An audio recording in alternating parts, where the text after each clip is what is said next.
Kapitel 1. Ich möchte dir heute eine besondere Geschichte erzählen. Sie beginnt in einem kleinen Dorf in Spanien. Dort lebte ein junger Hirte. Sein Name war Santiago. Er war noch jung, aber sehr klug. Jeden Tag ging er mit seinen Schafen. Er kannte viele Wege und grüne Wiesen. Seine Tiere waren für ihn wie Freunde. Sie hörten nicht zu, aber sie waren immer bei ihm. Santiago hatte früher eine Schule besucht. Seine Eltern wollten, dass er Priester wurde. Doch er hatte einen anderen Traum. Er wollte reisen und die Welt sehen. Er sagte zu seinem Vater: Ich möchte neue Orte entdecken. Ich will fremde Menschen treffen. Sein Vater dachte lange nach. Dann gab er seinem Sohn etwas Geld. Kauf dir Schafe, sagte er leise. Dann kannst du reisen. Seit dieser Zeit zog Santiago durch das Land. Er schlief oft unter freiem Himmel. Manchmal fand er eine alte Kirche. Dort konnte er sicher übernachten. Eines Abends kam er wieder zu einer kleinen verlassenen Kirche. Das Dach war kaputt, und ein großer Baum wuchs mitten darin. Santiago führte seine Schafe hinein. Er schloss die Tür mit Holzstücken, weil Wölfe kommen konnten. Er legte seine Jacke auf den Boden. Dann sah er durch das offene Dach. Viele Sterne leuchteten am Himmel. Morgen gehe ich wieder in die Stadt, dachte er.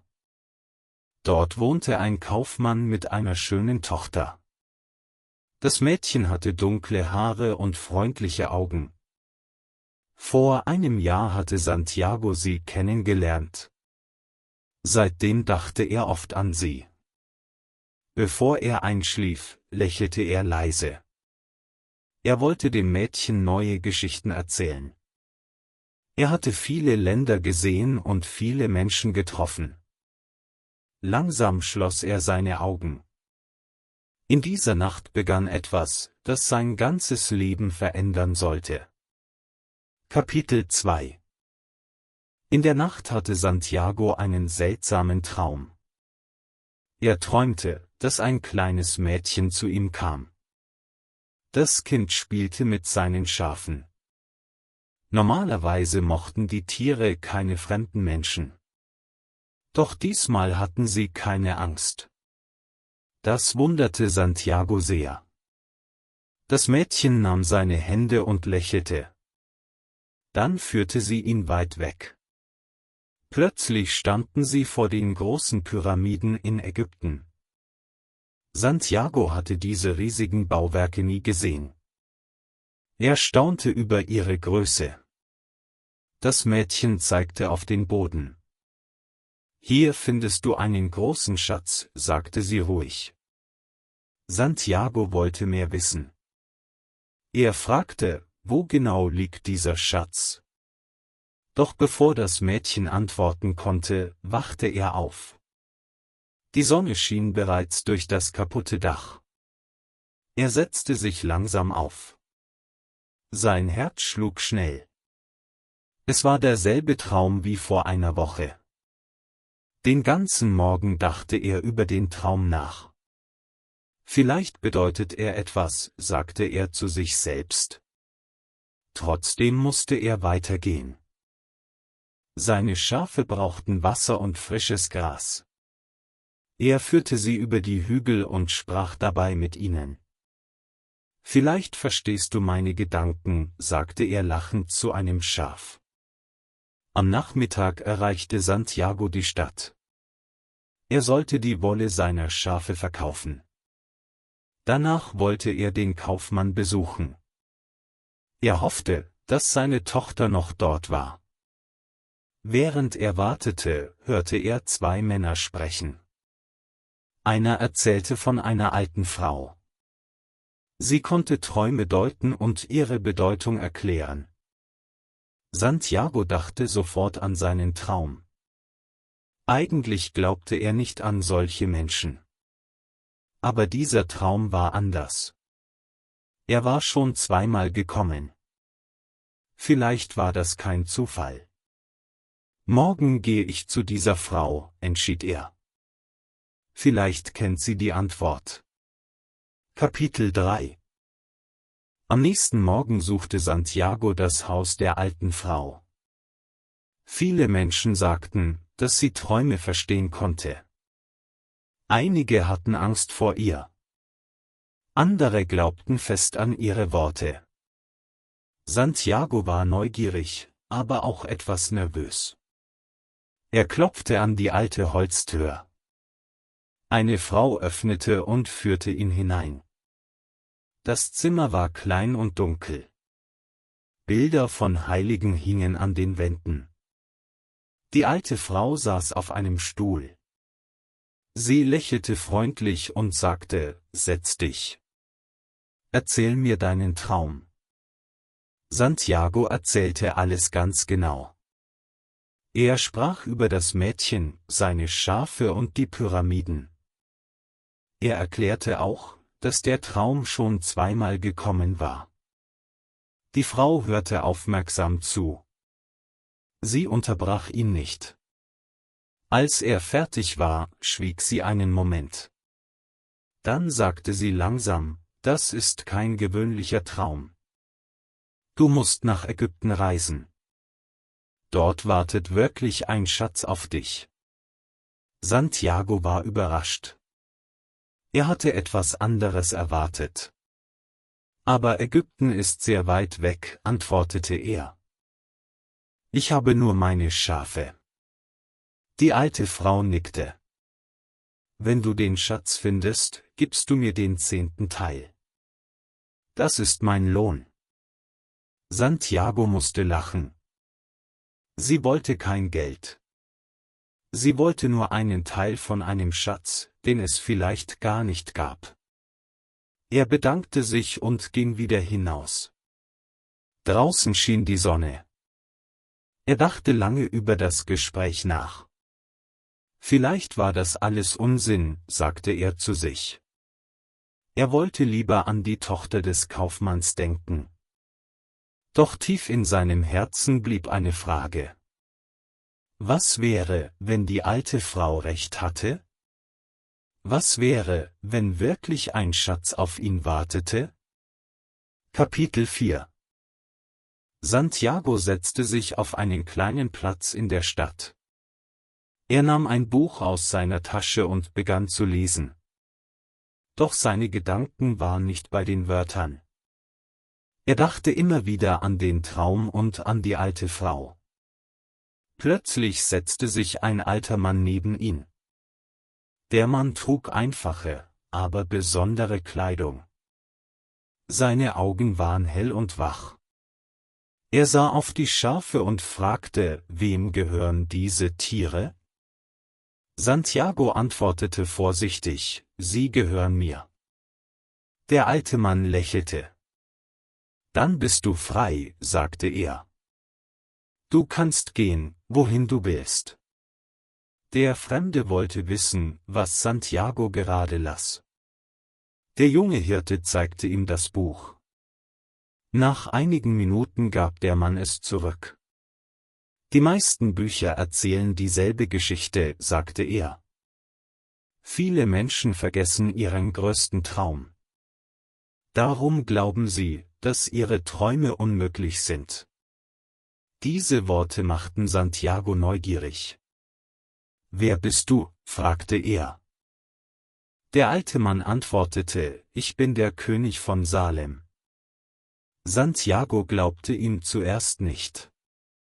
Warum sollte ein König allein auf einem Platz sitzen? Doch der Fremde wirkte ruhig und sicher. Der alte Mann sprach weiter. Jeder Mensch hat eine persönliche Bestimmung. Als Kinder kennen wir unseren Weg. Später bekommen wir Angst. Andere Menschen sagen dann, dass Träume gefährlich sind. Santiago hörte aufmerksam zu. Er dachte an seine Eltern und an die Worte der alten Frau. Dann sagte der König etwas Seltsames. Ich kenne deinen Traum. Du möchtest den Schatz bei den Pyramiden finden. Santiago erschrak. Er hatte dem Fremden nichts davon erzählt. Woher weißt du das? Fragte er leise. Der alte Mann lächelte nur und schaute zum Himmel. Kapitel 5 Santiago konnte kaum glauben, was geschah. Der alte König wusste Dinge, die niemand wissen konnte. Der Fremde nahm einen Stock und schrieb etwas in den Sand. Als Santiago hinunterblickte, sah er die Namen seiner Eltern. Dort stand auch der Name der Kaufmannstochter. Sogar Dinge aus seiner Kindheit waren geschrieben. Jetzt glaubst du mir, sagte der König ruhig. Santiago nickte langsam. Er wusste nicht, was er sagen sollte. Der alte Mann erzählte weiter. Wenn du deinem Traum folgst, hilft dir das Leben. Viele kleine Zeichen zeigen dir den richtigen Weg. Santiago fragte, warum hilfst du mir? Der König lächelte freundlich. Weil Menschen oft aufgeben. Sie hören auf ihre Angst. Aber wer seinem Herzen folgt, kann Wunder erleben. Diese Worte blieben tief in Santiagos Gedanken. Dann stellte der König eine Bitte. Gib mir 1/10 deiner Schafe. Dafür zeige ich dir den ersten Schritt. Santiago war zuerst unsicher. Seine Schafe waren sein ganzes Leben. Ohne sie hatte er nichts. Doch gleichzeitig dachte er an den Schatz und an den geheimnisvollen Traum. Der alte Mann holte 2 kleine Steine hervor. Einer war schwarz, der andere weiß. Sie heißen Urim und Thummim, erklärte er. Wenn du unsicher bist, können sie dir helfen. Aber vergiss nie, selbst zu entscheiden. Santiago nahm die Steine vorsichtig in seine Hand. Am Abend ging er langsam zu seinen Schafen zurück. Er schaute lange auf die Tiere und dachte nach. Sollte er alles verkaufen und nach Ägypten reisen? Oder sollte er bleiben und sein altes Leben leben? In seinem Herzen begann ein neues Abenteuer. Kapitel 6 Am nächsten Morgen stand Santiago sehr früh auf. Er hatte die ganze Nacht wenig geschlafen. Immer wieder dachte er an den alten König. Seine Worte klangen noch in seinen Ohren. Folge deiner persönlichen Bestimmung, hatte der Mann gesagt. Santiago wusste, dass nun eine schwere Entscheidung vor ihm lag. Er ging über den Markt und sah seine Schafe an. Jedes Tier kannte er genau. Er wusste, welches Schaf mutig war. Er wusste auch, welches immer Angst hatte. Viele Jahre hatte er mit ihnen gelebt. Nun musste er sich vielleicht von ihnen trennen. Der alte König wartete schon auf ihn. Er begrüßte Santiago mit einem Lächeln. Hast du dich entschieden? Fragte er. Santiago nickte langsam. Ja, ich möchte den Schatz suchen. Der König wirkte zufrieden. Santiago gab ihm den 10. Teil seiner Schafe. Es fiel ihm nicht leicht, aber er tat es ohne Streit. Der alte Mann erklärte noch einige wichtige Dinge. Achte auf die Zeichen des Lebens, sagte er ruhig. Nichts geschieht ohne Grund. Die Welt spricht mit jedem Menschen. Aber viele Menschen hören nicht mehr zu.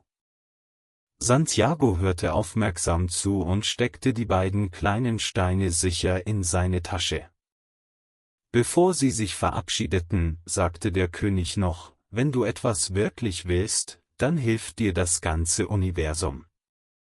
Santiago verstand diesen Satz noch nicht ganz. Trotzdem fühlte er eine neue Kraft in seinem Herzen. Er nahm sein Geld, verabschiedete sich von seinem alten Leben und machte sich auf den Weg zum Hafen. Dort wollte er ein Schiff nach Afrika finden. Kapitel 7 Schon am nächsten Tag erreichte Santiago die Küste. Vor ihm lag das große Meer. Er hatte es oft gesehen, aber noch nie überquert. Die Wellen bewegten sich ruhig, und viele Schiffe lagen im Hafen. Händler riefen laut und trugen schwere Kisten. Überall hörte Santiago fremde Stimmen. Er kaufte eine Fahrkarte für ein kleines Schiff.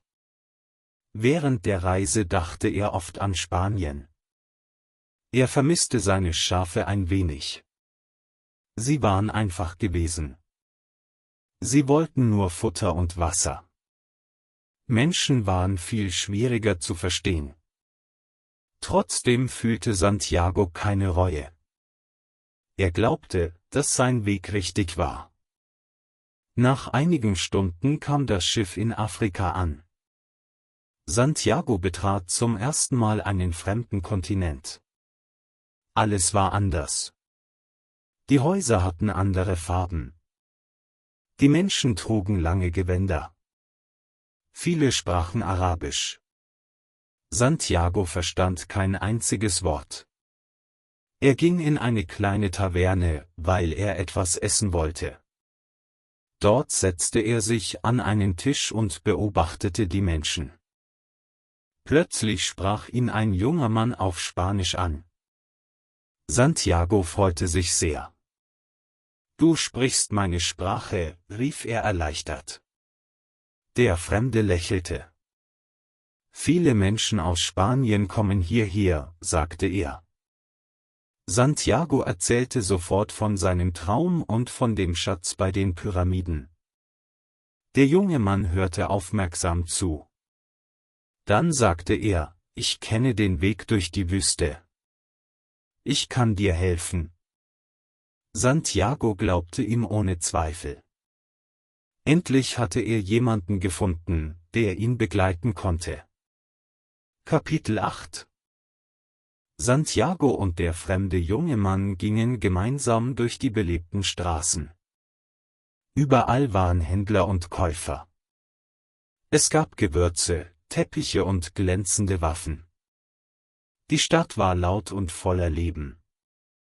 Santiago hatte so etwas noch nie gesehen.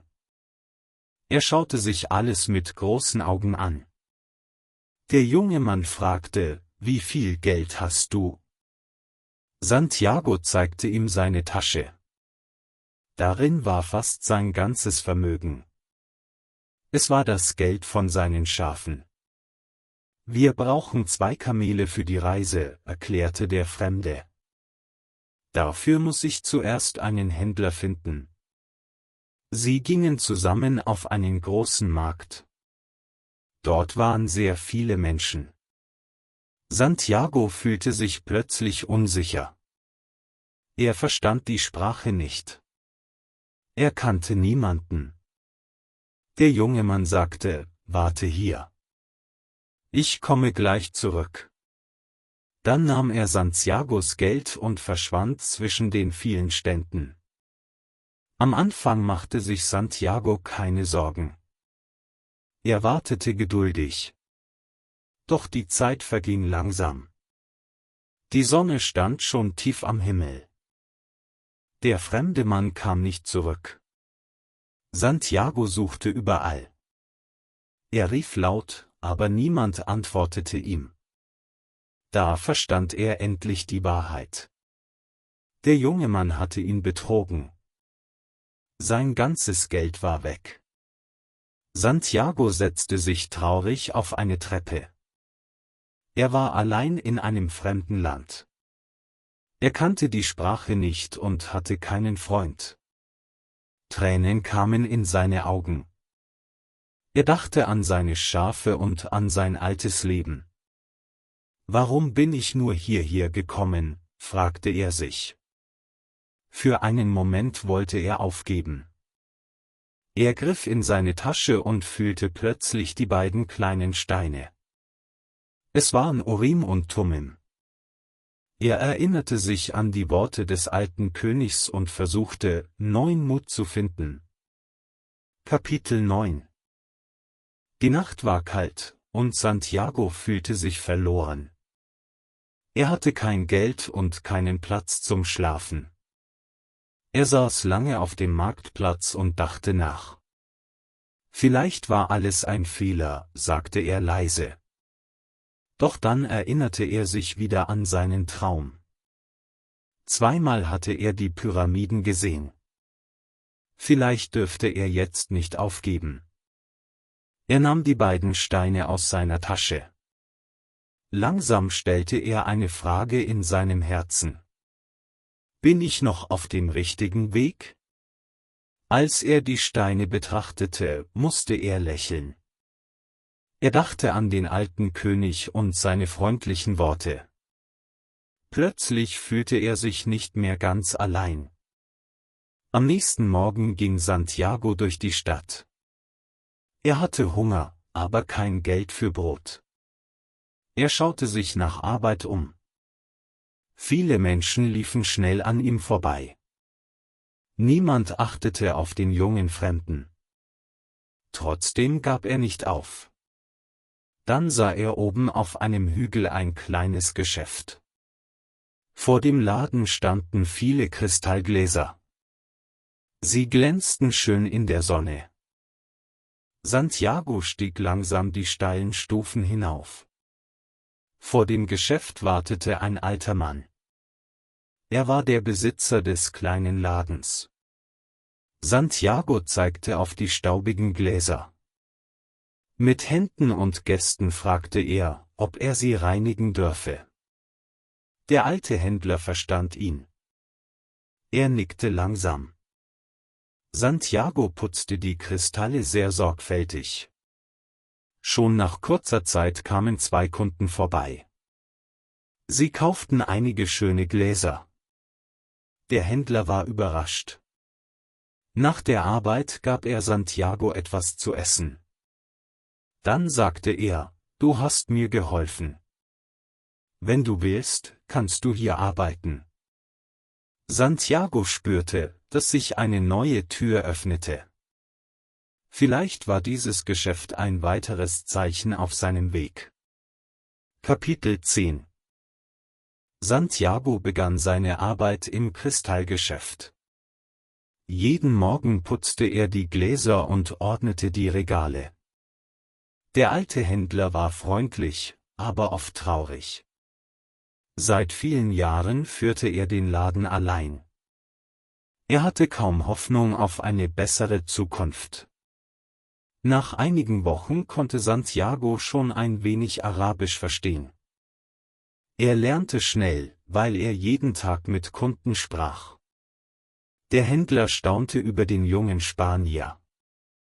Du lernst schneller als andere Menschen, sagte er eines Tages. Santiago antwortete lächelnd, wenn man einen Traum hat, möchte man vorwärts gehen. Eines Tages hatte Santiago eine neue Idee. Er sagte, wir können einen Schrank vor den Laden stellen. Dort sehen die Menschen die Kristalle besser. Der Händler hatte zuerst Angst vor Veränderungen. Doch schließlich stimmte er zu. Schon nach kurzer Zeit kamen viel mehr Kunden. Später schlug Santiago noch etwas Neues vor. Wir können Tee in den schönen Kristallgläsern verkaufen, erklärte er. Viele Besucher blieben stehen und fanden die Idee wunderbar. Das Geschäft wurde immer erfolgreicher. Der alte Händler verdiente mehr Geld als früher. Trotzdem sah Santiago manchmal traurig in die Ferne. Er dachte an die Pyramiden und an den verborgenen Schatz. Er wusste, dass er schon genug Geld hatte. Er konnte nach Spanien zurückkehren und wieder Schafe kaufen. Aber tief in seinem Herzen hörte er eine leise Stimme. Sie sagte ihm, dass seine Reise noch nicht zu Ende war. Der Kristallhändler bemerkte seine Gedanken. Eines Abends fragte er, »Willst du wirklich weiterziehen?« Santiago schaute zum Himmel und antwortete nicht sofort. Er wusste nur eines ganz sicher. Sein Traum wartete noch immer irgendwo hinter der großen Wüste. Kapitel 11.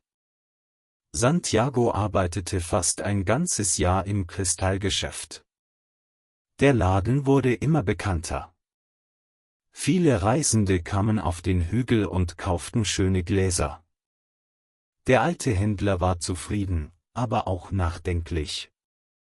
Eines Abends saßen beide vor dem Geschäft. Sie tranken Tee und schauten auf die Stadt. Der Händler sagte leise, »Ich hatte auch einmal einen großen Traum.« Santiago hörte aufmerksam zu. Der alte Mann erklärte, dass er immer nach Mekka reisen wollte. Doch er hatte Angst. »Wenn ich meinen Traum erfülle, bleibt mir nichts mehr«, sagte er traurig.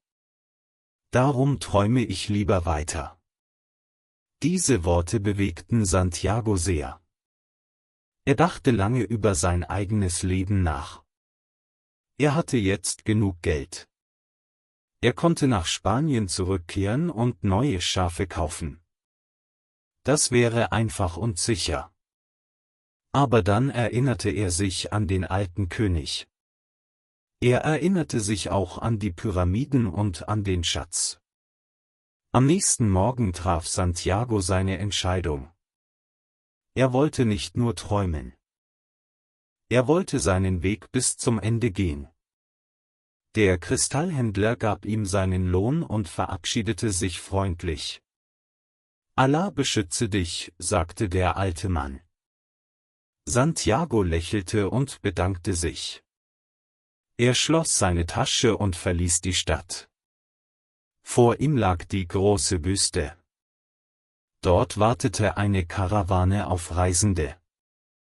Santiago wusste nicht, was ihn erwartete. Aber er spürte, dass sein Herz voller Hoffnung war. Sein Abenteuer hatte gerade erst begonnen. Kapitel 12. Die Karawane war riesig. Es gab viele Kamele und Pferde. Händler, Familien und Reisende standen zusammen. Manche wollten Geschäfte machen. Andere suchten ein neues Leben. Santiago schaute sich alles neugierig an. Er fühlte sich wieder wie ein Hirte, der einen neuen Weg sucht. Dort lernte er einen jungen Engländer kennen. Der Mann hatte viele Bücher dabei. Er las fast den ganzen Tag. Santiago fragte freundlich, »Warum hast du so viele Bücher?« Der Engländer antwortete, »Ich suche Wissen. Ich möchte den großen Alchemisten finden.« Santiago hatte dieses Wort noch nie gehört. Der Engländer erklärte geduldig, »Ein Alchemist versteht die Sprache der Welt. Er kennt die Geheimnisse der Natur. Er kann sogar gewöhnliches Metall in Gold verwandeln.« Santiago staunte über diese Geschichte. Für ihn klang alles wie ein Märchen. Während der langen Reise durch die Wüste sprachen beide oft miteinander. Santiago erzählte von seinen Schafen, von seinem Traum und vom alten König. Der Engländer hörte aufmerksam zu. Dann sagte er, »Vielleicht suchst du den Schatz. Ich suche den Alchemisten. Vielleicht führt uns derselbe Weg.« Die Tage in der Wüste waren heiß. Die Nächte waren kalt und still. Die Karawane bewegte sich langsam zwischen Sand und Felsen. Der Anführer sagte oft, »Bleibt zusammen und hört auf meine Worte. Die Wüste ist stark und voller Gefahren.« Alle Menschen gehorchten ihm. Santiago beobachtete die Tiere und den Himmel. Er hatte das Gefühl, dass die Natur zu ihm sprach. Langsam begann er zu verstehen, was der alte König gemeint hatte. Überall gab es Zeichen. Man musste nur genau hinsehen. Kapitel 13 Die Reise dauerte viele Wochen. Jeden Tag zog die Karawane weiter. Manchmal sah Santiago nur Sand und Himmel. Doch er wurde nicht müde. Er liebte die Ruhe der Wüste. Sie erinnerte ihn an die weiten Felder in Spanien. Der Engländer las weiterhin seine Bücher. Er erklärte Santiago viele schwierige Dinge. Er sprach über alte Meister und geheimnisvolle Zeichen. Santiago verstand nicht alles. Aber er hörte gern zu. Danach erzählte Santiago von seinen eigenen Erfahrungen. Er sagte, meine Schafe haben mich vieles gelehrt. Die Welt ist oft einfacher, als wir glauben. Eines Tages bemerkte Santiago 2 Falken am Himmel. Die Vögel flogen schnell und kreisten über der Wüste. Plötzlich griff ein Falke den anderen an. In diesem Augenblick sah Santiago ein seltsames Bild vor seinen Augen. Er sah viele bewaffnete Männer auf Pferden. Sie ritten direkt auf eine Oase zu. Das Bild verschwand so schnell, wie es gekommen war. Santiago war sehr überrascht. Er fragte sich, ob es nur ein Traum gewesen war. Doch sein Herz sagte etwas anderes. Er glaubte, dass die Wüste ihm ein Zeichen geschickt hatte. Als die Karawane endlich die große Oase erreichte, war Santiago erleichtert. Dort gab es viele Palmen und frisches Wasser. Menschen aus verschiedenen Ländern lebten dort zusammen. Die Reisenden konnten sich ausruhen, weil in der Wüste ein Krieg begonnen hatte. Santiago dachte noch immer an die Falken. Schließlich ging er zu den Führern der Oase. Er erzählte ihnen von seiner Vision. Einige Männer lachten über ihn. Andere wurden ernst. Sie beschlossen, vorsichtig zu sein. Niemand wusste, ob der junge Hirte recht hatte. Kapitel 14 Am nächsten Tag warteten die Menschen gespannt. Die Männer der Oase versteckten ihre Waffen. Alles wirkte ruhig. Doch am Nachmittag erschien plötzlich eine Gruppe bewaffneter Reiter. Sie wollten die Oase angreifen. Sofort verteidigten die Wächter ihren Ort. Nach kurzer Zeit war der Kampf vorbei. Die Führer der Oase waren beeindruckt. Santiagos Vision hatte ihnen geholfen. Sie dankten ihm und gaben ihm Gold als Belohnung. Viele Menschen sahen den jungen Hirten jetzt mit anderen Augen. Sie glaubten, dass er die Sprache der Wüste verstehen konnte. Am Abend kam ein geheimnisvoller Reiter auf einem schwarzen Pferd. Sein Gesicht war streng, und ein Falke saß auf seiner Schulter. Er fragte Santiago, wer liest die Zeichen der Wüste? Santiago antwortete ehrlich, ich habe nur auf mein Herz gehört. Der Reiter schaute ihn lange an. Dann lächelte er leicht. Mut ist wichtig, sagte er. Viele Menschen sehen Zeichen. Aber nur wenige vertrauen ihnen. Santiago hatte zuerst Angst vor dem fremden Mann. Doch langsam wurde er ruhiger. Schließlich sagte der Reiter, ich bin der Alchemist. Wenn du deinen Schatz finden willst, musst du weitergehen. Santiago war sprachlos. Der Engländer hatte so lange nach diesem Mann gesucht. Und jetzt stand er direkt vor ihm.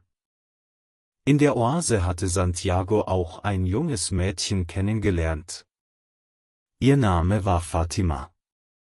Sie hatte freundliche Augen und ein warmes Lächeln. Beide mochten sich sofort. Santiago dachte daran, für immer bei ihr zu bleiben. Doch der Alchemist sagte, wahre Liebe hält niemanden von seinem Weg ab. Kapitel 15 Santiago sprach oft mit Fatima. Sie trafen sich am Brunnen der Oase. Eines Tages sagte er, ich liebe dich. Ich möchte bei dir bleiben. Fatima lächelte ruhig. Auch ich liebe dich, antwortete sie. Aber du musst deinem Traum folgen. Ich werde auf dich warten.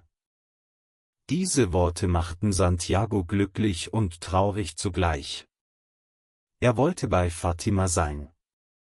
Doch tief in seinem Herzen wusste er, dass seine Reise noch nicht zu Ende war. Der Alchemist erklärte ihm, wenn du jetzt aufgibst, wirst du dein Leben lang an den Schatz denken. Am nächsten Morgen verließ Santiago die Oase zusammen mit dem Alchemisten. Beide ritten durch die endlose Wüste. Unterwegs sprach der geheimnisvolle Mann nur wenig. Er sagte oft, höre auf dein Herz. Es kennt den Weg. Santiago versuchte, diese Worte zu verstehen.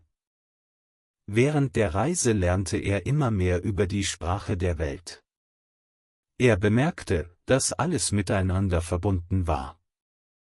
Der Wind, die Sterne und die Tiere gehörten zu einem großen Ganzen. Sein Herz wurde ruhiger. Er hatte keine Angst mehr vor dem Unbekannten. Eines Abends machten beide ein kleines Feuer. Santiago fragte den Alchemisten, werde ich den Schatz wirklich finden? Der Mann schaute in die Flammen und antwortete, wer seinem Herzen treu bleibt, findet immer das, was für ihn bestimmt ist. Santiago blickte in den klaren Nachthimmel. Über ihm leuchteten tausende Sterne. Vor ihm lagen die geheimnisvollen Pyramiden und das Ende seiner langen Reise. Er wusste, dass noch viele Prüfungen auf ihn warteten. Aber jetzt war er bereit, ihnen mutig zu begegnen. Kapitel 16 Santiago und der Alchemist ritten viele Tage zusammen. Die Wüste war still und weit. Manchmal sprach niemand ein Wort. Der Alchemist sagte oft, die wichtigsten Antworten findest du in deinem Herzen. Santiago hörte aufmerksam zu und dachte über sein Leben nach. Eines Tages wurden beide von bewaffneten Männern angehalten. Die Krieger gehörten zu einem Stamm, der gegen seine Feinde kämpfte. Sie nahmen Santiago und den Alchemisten gefangen. Der Anführer fragte streng, wer seid ihr, und warum reist ihr durch unser Gebiet? Der Alchemist antwortete ruhig, mein Freund kennt die Sprache der Welt. Er kann sich sogar in den Wind verwandeln. Die Männer lachten laut. Doch der Alchemist blieb ernst. Er bat den Anführer um 3 Tage Zeit. Wenn Santiago dieses Wunder nicht schaffen würde, sollten sie beide sterben. Santiago erschrak. Er wusste nicht, wie ein Mensch zum Wind werden konnte. In der Nacht konnte er nicht schlafen. Er schaute zum Himmel und dachte an Fatima. Er dachte auch an den alten König und an seine Schafe. Dann sprach er mit seinem Herzen. Sein Herz sagte ihm, dass alles im Universum miteinander verbunden war. Am 3. Tag stellte sich Santiago auf einen hohen Felsen. Er sprach zuerst mit der Wüste. Dann sprach er mit dem Wind. Schließlich bat er die Sonne und die große Seele der Welt um Hilfe. Ein starker Sturm begann. Sand flog durch die Luft, und niemand konnte noch klar sehen. Die Krieger bekamen Angst. Sie glaubten, dass etwas Übernatürliches geschah. Der Anführer hielt sein Versprechen und ließ Santiago und den Alchemisten frei. Kapitel 17 Nach einigen weiteren Tagen erreichten sie endlich die Pyramiden. Der Alchemist blieb stehen und lächelte. »Hier endet mein Weg«, sagte er. »Den letzten Schritt musst du allein machen.« Santiago bedankte sich für alles, was er gelernt hatte. Dann verabschiedeten sich die beiden. Santiago ging langsam zu den riesigen Pyramiden. Als er sie zum ersten Mal aus der Nähe sah, füllten sich seine Augen mit Tränen. Er hatte einen so langen Weg zurückgelegt. Er hatte seine Schafe verkauft, war betrogen worden und hatte die Wüste durchquert. Jetzt stand er endlich an dem Ort aus seinem Traum. Er kniete sich in den Sand und begann zu graben. Stunde um Stunde arbeitete er. Seine Hände wurden müde, aber er gab nicht auf. Plötzlich erschienen einige Männer. Sie waren Räuber und wollten Geld finden. Sie schlugen Santiago und fragten, »Warum gräbst du hier?« Santiago hatte keine Kraft mehr zu lügen. Er erzählte ihnen von seinem Traum und von dem Schatz bei den Pyramiden. Die Räuber lachten laut. Einer von ihnen sagte, »Du bist wirklich dumm. Ich hatte auch einmal einen Traum. Darin sah ich eine alte Kirche in Spanien. In der Kirche wuchs ein großer Baum. Unter diesem Baum sollte ein Schatz liegen. Aber ich bin doch nicht verrückt und reise wegen eines Traums durch die ganze Welt.« Dann nahmen die Räuber alles mit, was Santiago noch besaß, und gingen fort. Santiago blieb allein im Sand zurück. Doch plötzlich verstand er die Wahrheit. Kapitel 18. Der Räuber hatte genau den Ort beschrieben, an dem Santiago immer mit seinen Schafen geschlafen hatte. Es war dieselbe verlassene Kirche mit dem großen Baum in der Mitte. Der Schatz hatte die ganze Zeit dort auf ihn gewartet. Santiago musste lächeln. Jetzt wusste er, warum er diese lange Reise hatte machen müssen. Er kehrte nach Spanien zurück.